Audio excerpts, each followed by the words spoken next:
Hello বন্ধুরা, সকলকে স্বাগত জানাই গোপাল ভাঁড়ের গল্পের দুনিয়ায়। প্রত্যেকবারের মতো এবারে চলে এসেছি আপনাদের নতুন গল্প শোনাতে। এবারে গল্প হলো নিজের চরকায় তেল দাও নামক গল্পটি।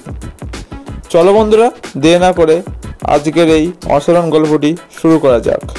একদিন গোপালের কোনো এক বন্ধু এসে মহারাজকে কানভারি করার জন্য গোপনে জানালো, গোপাল আপনার একজন কর্মচারী, লোকটাকে আপনি খুব বিশ্বাস করেন, তাই তার হাতেই টাকা কড়ি খরচ করার ভার দিয়েছেন।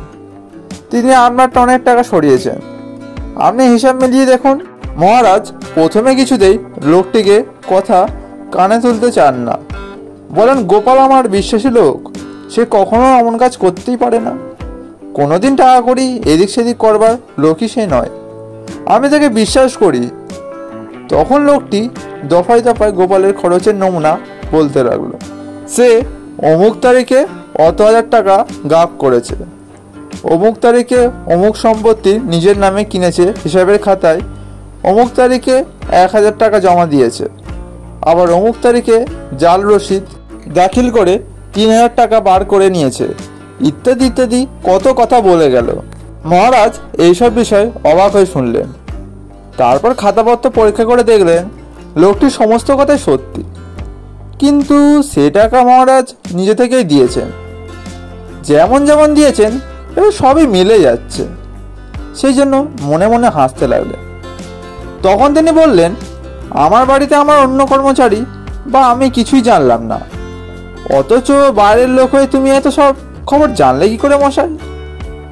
গোপাল কি তোমাকে সব জানিয়েছে?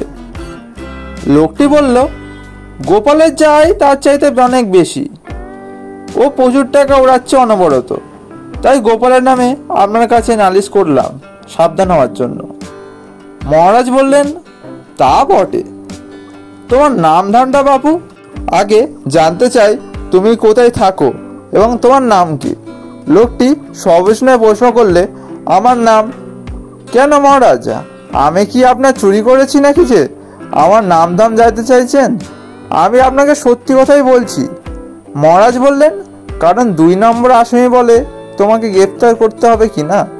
তুমি হচ্ছে গোপালের পরামর্শদাতা ও বক্রদার, তা নইলে এমন সব গোপনীয় কথা খাতাপত্র না দেখেই তুমি জানতে পারলে কি করে গোপাল যা কিছু করেছে সব তোমারই পরামর্শ মতো? বোধ হয় ভাগাভাগি নিয়ে ঝগড়া হয়েছে, তাই গোপালকে ধরিয়ে দিতে এসেছো, এই না? যাক, নিজের চরকায় তেল দাও, পরের চরকায় তেল না দিলেও চলবে। লোকটি মুখ নিচু করে চলে গেল। বন্ধুরা, আজকের গল্পটি কেমন লাগলো অবশ্যই কমেন্ট করে জানাবেন, আর এরকম গল্প শুনতে আমাদের চ্যানেলটিকে অবশ্যই সাবস্ক্রাইব করে নেবেন, যাতে সবার আগে আপনার কাছে ভিডিওগুলি পৌঁছে যায়। দেখা হচ্ছে পরবর্তী ভিডিওতে, ততক্ষণ ভালো থাকুন, সুস্থ থাকুন, আমাদের চ্যানেলের পাশে থাকুন। ধন্যবাদ।